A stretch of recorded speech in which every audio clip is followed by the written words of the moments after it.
How much should a jewelry salesperson be getting paid? There's probably two different people who are watching this video right now, and I want to speak to both of you. The first of you is probably the owner or the manager of a jewelry store who's asking the question, how much should I be paying people? Is my current pay in line? Am I doing the best practices? Or maybe I'm looking to hire somebody, and what should I be paying them? So for you, I want to give you some framework on how you can understand performance, how you should measure performance, and how you should gauge a salesperson's pay. But the other person who may be watching this video right now is the jewelry salesperson themselves. You might be queuing up this video to say, how do I get paid? Or am I getting paid correctly or enough?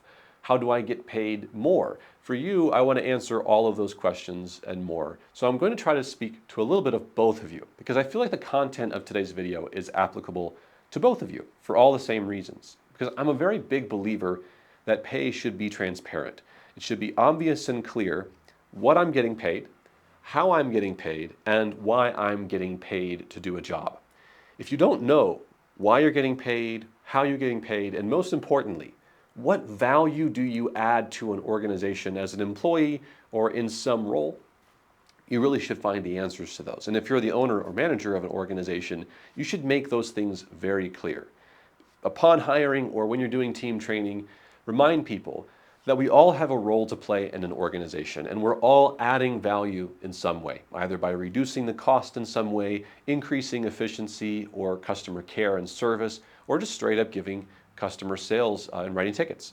All of those are examples of ways that you can add value to an organization, and they are all measurable. Knowing how we get paid is so crucial. So with all of that in mind, it's crucial to understand how you get paid so you know what value you bring to an organization and its leadership. Let me disclose for you today what I believe, actually what best practice is in the jewelry industry for paying a sales associate.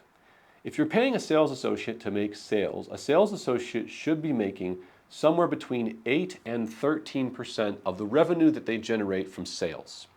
I like the number 10. 10 is a pretty good middle ground. For most jewelry stores, 10% of their revenue is the right number. And what does that mean?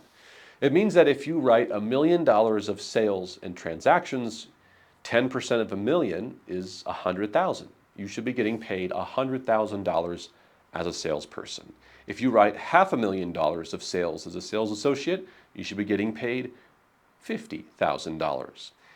Now, that being said, there is a big caveat, and I want to go through 3 of those caveats here in just a moment.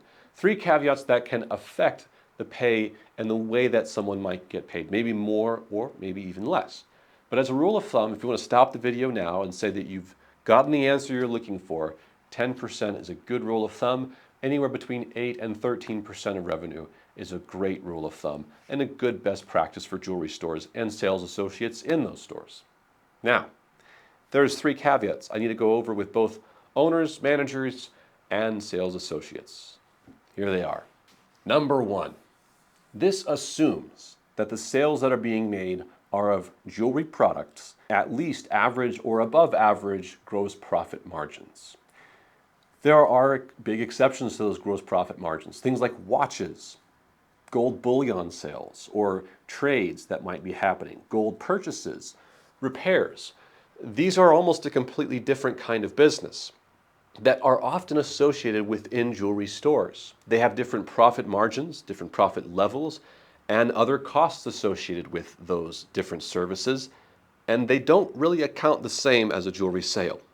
So, let's say that your jewelry store does a lot of gold bullion sales. Gold bullion works on a very thin margin, within just a few percentage points. So if the store is making 3% on gold bullion, you getting 10% of the sale would not make any sense. Of course not, right? And so that could affect the overall pay of a jewelry salesperson and would need a little finesse to understand that those types of sales might be accounted for differently. Although if the associate is working those sales, they should at least have some sort of compensation for doing so. Here's number 2. The 10% that I gave you is the assumption that the work that the person is doing is only sales related. I would say this is actually selling, clienteling, contacting customers, and attending to the sales room floor all the displays, the cases, the tags, making sure everything looks proper and correct. Once we get into administrative territory, that's completely different. Owners, managers, please listen to this. If you are paying someone to do a job, they are legally obligated to do the job on their job description. If you have a salesperson that you want to suddenly have do administrative work, like maybe invoicing, bookkeeping of some kind, maybe you want them to do inventory control, these are administrative tasks that could go to another job description. And if those tasks are not in that sales associate's signed off job description, it can land you in some legally dubious territory. So remember, if you're going to have someone doing an administrative task or something that was not originally part of their job description, have a really clear conversation about them with that, and know that asking them to do that work might and probably should entail that you give them some sort of compensation extra to do it. So for many small jewelry stores, the sales associate is also the person who might be placing orders. They might also be the person who is helping take care of the books or write the deposits or get rid of old merchandise through marketing efforts. These are all examples of different types of administrative work that could incur some other payment to another organization or person if you had to hire it out. In those cases, look at the administrative work that the person does. What percent of their time is spent working on administration? And what would you pay someone who was only doing that administrative work? Consider giving that person a raise or making sure their compensation is in line with that extra benefit that they're giving your organization. So looking at the administrative work someone does is another way of understanding how their overall pay might be different than just the straight 10% that I suggested at the top. That leads me to number 3. The number I gave you, the 10% number of revenue, assumes overall compensation. This is the total take-home package. There's lots of different ways that people can take home money. It could be hourly, it could be salary, it could be commission, it could be profit sharing. But there's other ways that you can make money as well. Benefits and retirement packages like 401ks or IRAs, things such as, healthcare, AFLAC coverage, these types of things can all be considered as part of the overall compensation package. Some businesses may also include end-of-year bonuses in that. Some may not. But understanding that this whole package that I'm talking about, that 10% that I referred to, that's the overall compensation. So if you write $1 million of sales and you look at your pay stub at the end of the year and it doesn't say $100,000 at the bottom, take a moment and look at all the benefits and add those benefits up. Do you get health insurance or health benefits, extra coverages? Do you get matching retirement? Do you get some extra type of bonus, a non-traditional bonus? Do the math on those extra bonuses and add that to your overall compensation. And at the end of the day, when you do, the overall compensation should be somewhere between 8 and 13% of the revenue that you generate through sales. One last thing on this third caveat. For owners, managers, and even salespeople, understand that hiring somebody and the total compensation that they receive, within that, you also have other services and things you'll have to pay for to have that person on staff. I'm talking about accounting services, payroll services, taxes, fees, and training.